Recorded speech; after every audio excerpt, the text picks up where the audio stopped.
So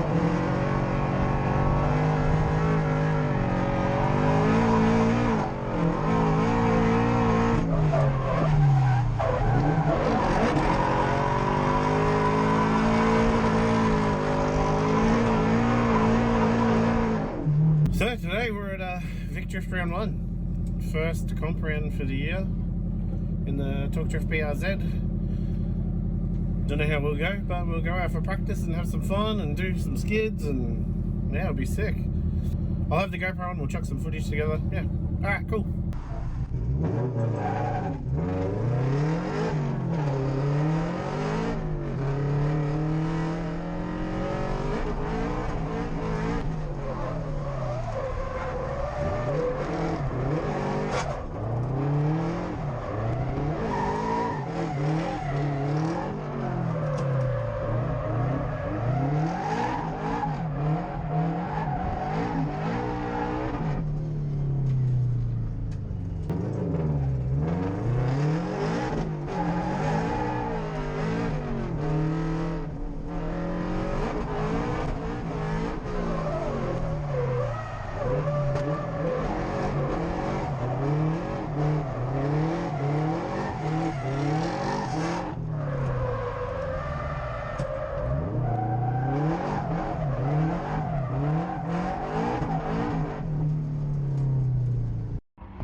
Did some laps, came back in to change from 215s to 235s. 215s before the initiation point, I was hitting a rev limiter in third, so then when I clutch kick, it just wiggles a bit and goes straight. Hopefully the change to 235 should give me a bit more, like changing the diff ratio, so I shouldn't be on limiter, my clutch kick should work a bit better. Also, I found coming down the hill, because the 215s are stretched, not as much sideways grip, like when you lift off it doesn't slow down, it speeds up. So hopefully the 235s will fix that as well. Anyway, I'm gonna go out.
I'm just lining up for qualifying.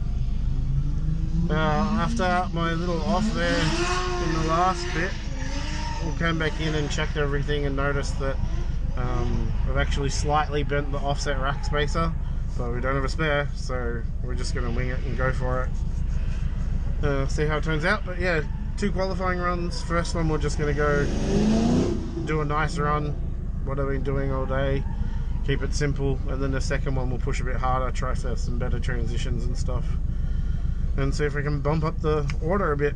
But yeah, should be good, should be fun.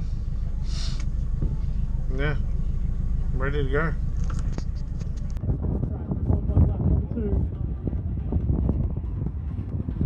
Big initiation, up at the wall, wide line.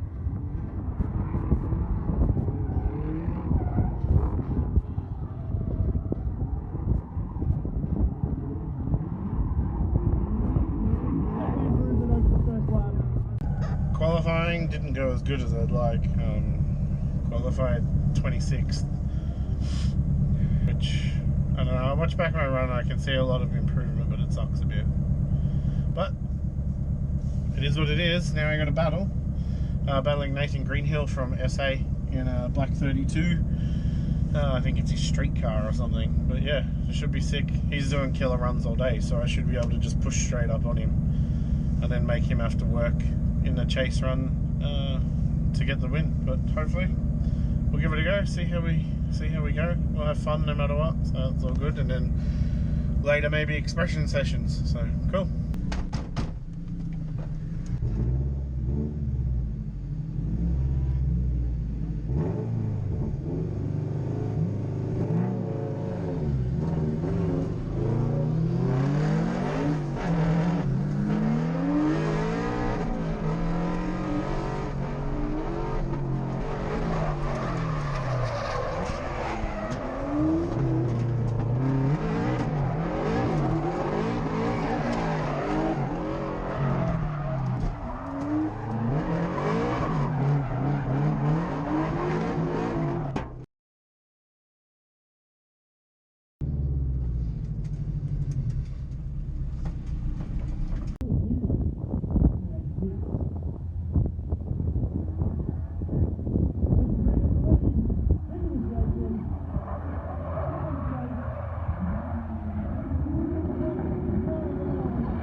Uh-oh.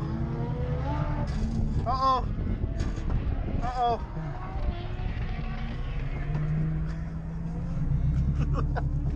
I broke it! Damage report from the weekend. This is the front. It looks worse because we've pulled everything off and I'm show you the stuff inside. But big tyre mark. And then around the back, not much here, and then this isn't too bad. This is just tyre stuff. It's not too bad. And my rim. Yeah. Hope it's not too bad. More stuff. Front bar's seen better days, but plastic front bar, so it just takes it. There's little scratch marks and stuff. But the dash bar is not so much happy. All the end plates are bent.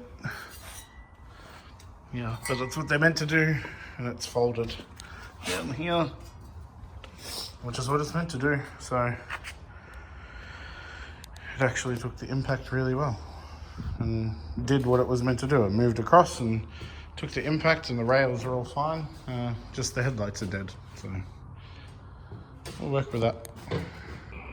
It's now Monday. A bit of a recap. Just couldn't be bothered doing it on Saturday after the event. So I qualified 26th. So I should have qualified higher, but whatever. Judging is judging. You can't really argue it. But anyway, qualified 26th. Got to battled Nathan Greenhill.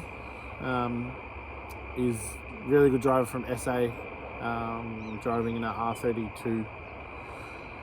So went out for our battle. For first start, he was leading. I was chasing, and I knew, obviously, I qualified 26th, he qualified 7th, so I knew I had to throw down hard. So followed him in, left a bit of a gap, and then closed in as we were doing our entry. Didn't realise at first, but since I've watched some footage, he actually overshot the corner, went off, and I was behind him, and it looked like he was going to go through the dirt, so I kind of stopped, straightened, and then he came back on the track. I reinitiated behind him, did the bottom section, caught back up by the hairpin. As we came into the hairpin, I tapped his rear wheel with my front right tyre, which made a little gap again, and then I took off behind him, maybe a car length or so behind. So it wasn't the cleanest chase. The first bit, I just followed him in and ended up off the track with him. So, drove back around, did it. These bugs are killing me. Did my lead run, initiated, went up the top, probably could have gone up a little bit higher on the top. It was nice and wide coming down, nice and wide for the bottom outer clip. Again, probably could have been a little bit further out. Switched into the hairpin. Actually probably the best I did all day. I'd been having issues in that section, which I'll explain later. Switched into the hairpin, and he got on me on the hairpin, through the hairpin, and he was on my door as we came out. They called one more time. I guess looking back at it, I probably don't 100% agree with it, but you always got to take into account the judges are standing in a different spot. They can't see what's happening from in-car. They can't see from what's happening when your friend films it.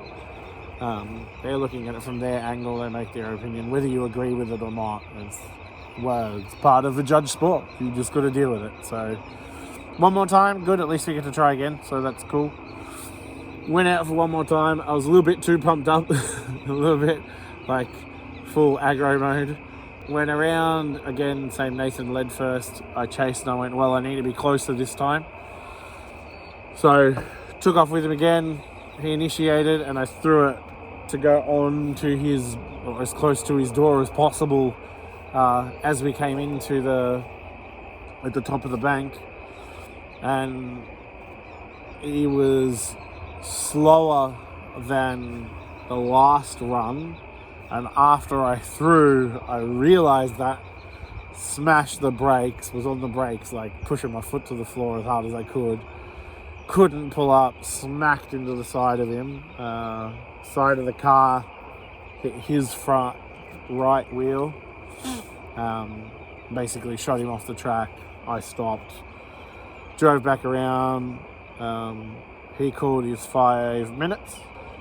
Went in, jumped out of the car, went and saw if it was alright, offered my help. He had enough guys there, so it was cool. And they were currently working on it already and changing it. It looked like it might be close to him getting done or not done. So I asked the guy who was on the timer, I said, look, if he can't get it done, can I call my 5? So that he gets a bit extra time to finish it off, and then we go out and do our other half of our battle. And he wasn't sure. I said, well, look, radio through, ask them. So he radioed through and they said, no, look, you can't do that. It doesn't work like that. If he can't get it done in his 5, that's it. I'm like, okay, well, I tried. So I walked back to my car, getting ready to do, if he couldn't get it done, to do my lead run. Waiting in the car, got told that the judges deemed the accident my fault. And because Nathan couldn't fix his car in time, that we don't do the second half of the run and he goes straight through. I wasn't very happy about that. Not so much the fault thing, that's again judging, you just got to deal with that call.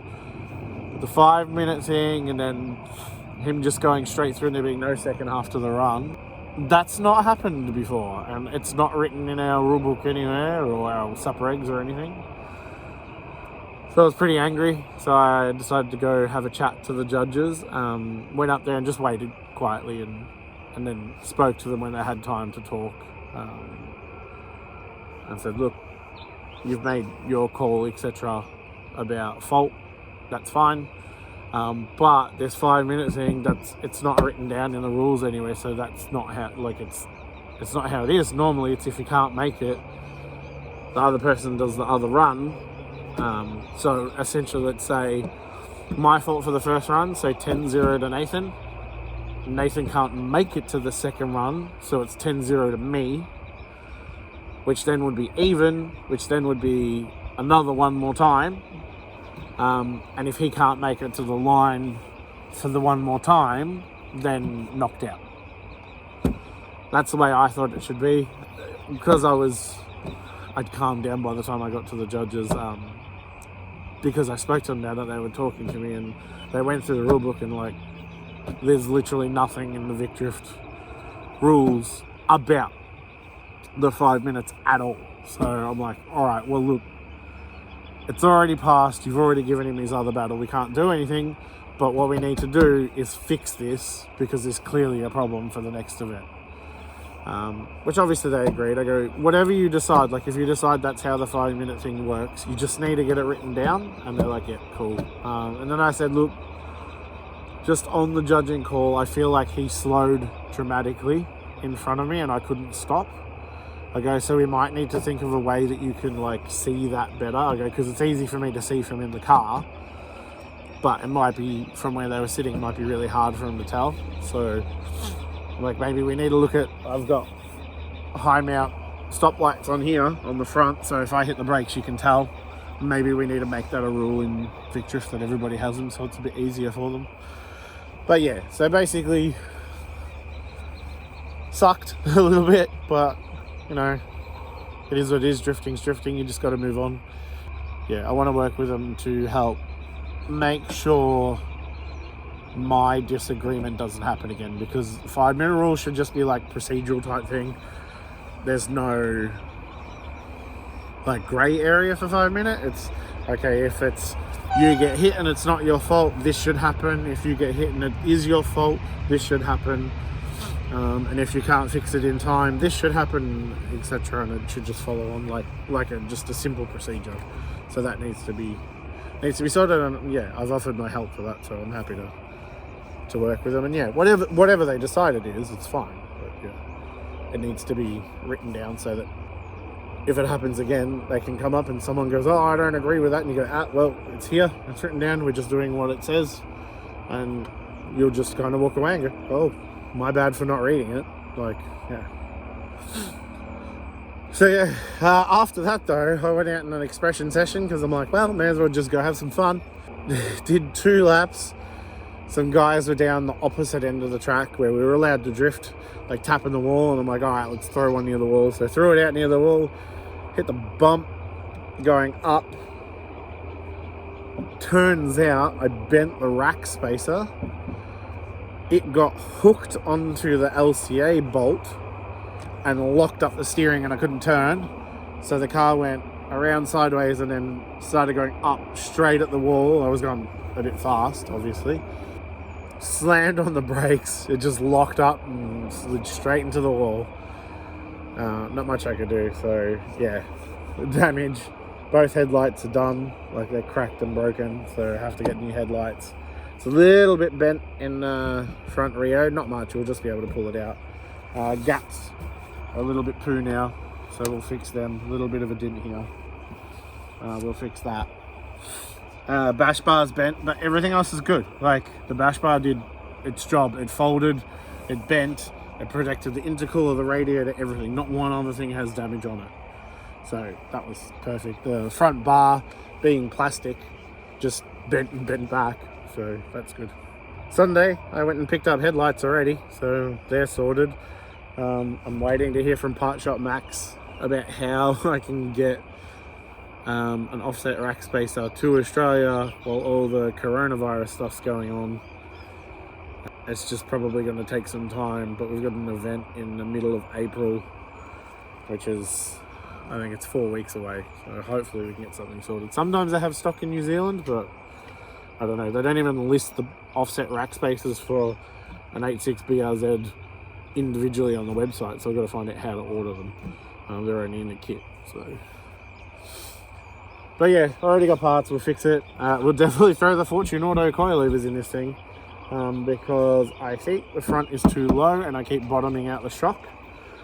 So instead of just messing with these, we'll just put the new Fortune Auto ones in, raise it a little bit, and start playing with it from there. I also think I have an issue with the LSD. I think it's not locking up properly. Problem I was having was on the transition on the flat. In the car, it felt all right. It felt like I was loading up left, flick across right. I'd pull the handbrake sometimes a little bit early, but I'd pull the handbrake to catch the rotation because these things rotate really quick, especially when you're using like stock style stuff. Yeah, but outside it would come across, hesitate in the middle, go a little bit more, wiggle, and then go a little bit more, like all in one. Like, yeah, it didn't, outside and from the judging point of view, it didn't look very good. So the LSD might be, I don't know, just not happy. I've got a spare diff that we've welded, so I might put it in. We'll see. It works on big corners, and it's really only an issue for competition stuff. And look, if I'm finishing the 8.6 for the next competition, this is fine to drift with it. Like, on power transition, it's perfectly smooth. It feels nice as it goes across. It's predictable. Yeah, it's fine for normal stuff. It's just, if I'm using this for comp, I need it to not look silly. Well, not silly, but not look as rough, because then it obviously lowers the score because it looks like a half straighten. And yeah, you'll see it in some of the clips that are in there. You'll see it like do a funny transition partway through. Drift weekend done. Even though I don't agree with some stuff and things, and no matter what, at the end of a drifting event, I always still have fun. Like, driving, it just puts a smile on my face. Like, can't do anything about that. It's just, if you get caught up, you'll get too stressed, you'll freak yourself out, you worry what other people think, you freak yourself out. Just go, have fun. You can get annoyed, you can get frustrated, but then remember, at the end of the day, you're doing something that's just so much fun. And I'm so lucky to get to do it with Torque Drift support in like a car I never would have thought I'd get to drive. Yeah, it's just yeah, you just got to feel happy that you get those opportunities. So anyway, I'll leave it there. As you can tell, it's getting dark now, and there's mosquitoes everywhere biting me. I don't know what's next. I'll either be... This might not get fixed straight away just because I've got to wait for that rack spacer part. So we might... I know I'm going to do the Starlet. I'm going to do the turbo kit on the Starlet.